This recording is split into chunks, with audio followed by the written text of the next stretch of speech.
كيف للإنسان أن يفكر في الأبدية وهو يعلم جيدا أن طبيعته هي طبيعة محدودة ولها نهاية؟ نعم، الإنسان يفكر في الأبدية.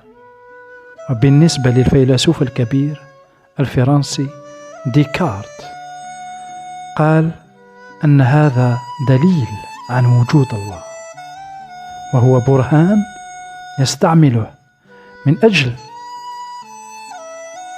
أن يبين للعالم أن هناك إله. وبالنسبة له أن الإنسان لا يستطيع خلق فكرة التي هي خارج طبيعة الإنسان بذاته، وهو الشيء الذي نراه أو نفس الشيء الذي نراه في كتاب الجامعة، أن سليمان النبي كتب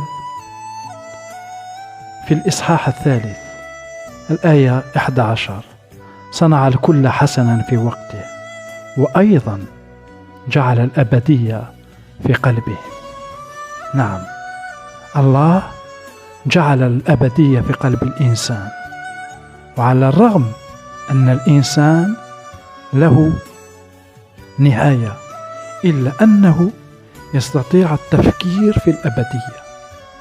إذن بالنسبة للفيلسوف ديكارت، الإنسان له فكرة خارجة عن طبيعته، وهذه الفكرة في الحقيقة أن الله هو الإله السرمدي الأزلي الذي غرس هذه الفكرة في فكر الإنسان وفي قلبه، لأن الله في البداية خلق الإنسان للأبدية، ليس كي يموت، بل خلقه من أجل أن يكون أبدي.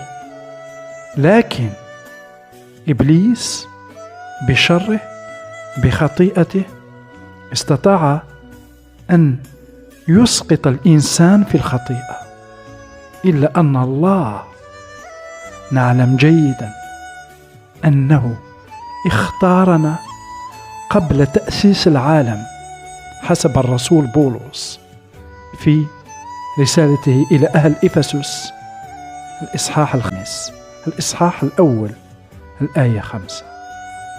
إذن تلك الفكرة الأبدية مغروسة في الإنسان، في عمق الإنسان، ولم تنزع، لأن المسيح حررنا وخلصنا على الصليب. وهذا هو الشيء الذي جعل الإنسان يستطيع التفكير خارج طبيعته. إن هذا التفكير هو التفكير في المسيح، لأن الأبدية مضمونة في المسيح.